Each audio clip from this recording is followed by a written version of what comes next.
Hey, hey, hey! In this video, we're going to talk about keeping your ear to the ground in order to grow and supersize your business. What the heck does that mean and why is it important to you? Well, keeping your ear to the ground actually literally comes from the cowboys and Indian days, the days that European settlers and Native Americans didn't always see eye to eye on the way things were going in the country. And they often had battles, and in those battles, in order to get a little bit of warning whether the other side was approaching, somebody would actually lay down on the ground, put their ear to the ground, and listen for the hoof prints. And I remember as little girls, we would actually do that. We would lay on the ground and we would listen for the horses or the ponies to be coming in the corral. I know, weird, but it was fun. And what does this expression mean to you? How can you use this in your business to grow and supersize your business? Well, it means pay attention to what's going on around you. Now, warning here, don't pay attention to everything that's going on around you in terms of gossip, hearsay, innuendo, opinions of other people, even the news and the media and reporting.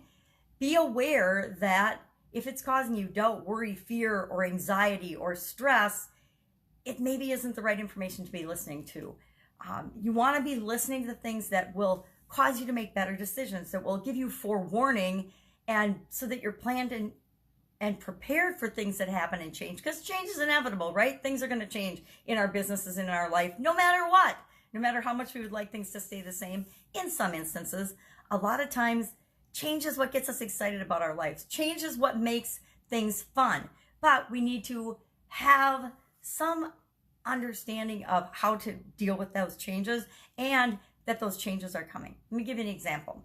I was in the bar and restaurant industry in Wisconsin when the smoking ban came through. Now, I don't know how many years ago it is now, I've lost track, but knowing that it was going to be illegal to smoke inside of your restaurant or your bar, businesses had to take action. They had to figure out, well, how are we going to make it so that our patrons, who love to smoke, by the way, in the bar and restaurant industry, how are we going to make it so that they have a way to still enjoy their freedom of smoking in an outdoor environment that won't impact all of the other patrons indoors? You know, all the studies on secondhand smoke and stuff, people are getting all in a tizzy about these things. And so legislation stepped in, made laws. You know, it started in California and then rolls its way across. And I think Minnesota had the law change first, which is right on the border for us. And so by the time it came to Wisconsin, we knew it was coming and we took action. We put a deck on our establishment so that people could enjoy outdoor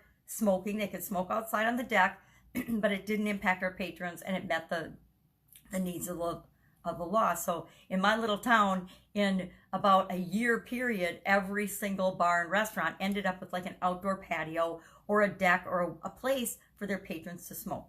I'm talking about knowing about things like that are coming down the road that will impact your business, that you can take positive action on, but you're not going to stress and worry and fret and freak out about it. We weren't going to close our business because people couldn't smoke in there anymore, right? We're going to always find a solution. That's what business owners do. That's what entrepreneurs do. We're all about the possibility, not the problem. We're all about solving the problem, and that's part of why change is so exciting and fun. But we want to, put our ear to the ground and be aware of things like that coming down the pipe, but we don't want to worry about every little competitive thing that's going on or every little gossipy thing that's going on. Another fun thing in the restaurant and actually manufacturing and pretty much every industry I've ever been in is we have vendors. And vendors are an incredible source of information, but they're also an incredible source of gossip and rumors and opinions and misinformation. So like everything else, we bring it all in, we listen to it. Think of a colander or a strainer. You're making some spaghetti, right? Or some noodles, some pasta. I'm a pasta maker, so I give pasta references. You cook your pasta, you boil it in the pot, you put it in the strainer. All the water, all the hot water goes through the strainer and has no impact on the pasta. But you save what you need, you enjoy the wonderful pasta, and you throw out the hot water because it's just not important to you. It doesn't have to impact you. So today, every day, be a strainer. Pay attention to what's really important and urgent for you, but don't let it stress you out. Don't let it worry you. Don't let it cause you unnecessary, distress over things that mainly, if it's outside of your control, then figure out your response to it. We always have the power to figure out our response to everything. And sometimes things that seem like they're the end of the world are actually the beginning of the biggest opportunity of our lives and of our businesses. That's it. Go out, make it an awesome day. Keep your ear to the ground, but filter and strain what it is that you're paying attention to. Urgent and important for you and your business to move you toward what you want. Pay attention to those things. React to those things in the way that works best for you. The rest, throw it out with the bath water. Throw it out, but not the baby. Throw out the hot water that you just don't need, but enjoy the pasta. That's it. Go out, have an awesome day. I'll, of course, leave it to you tomorrow. Bye.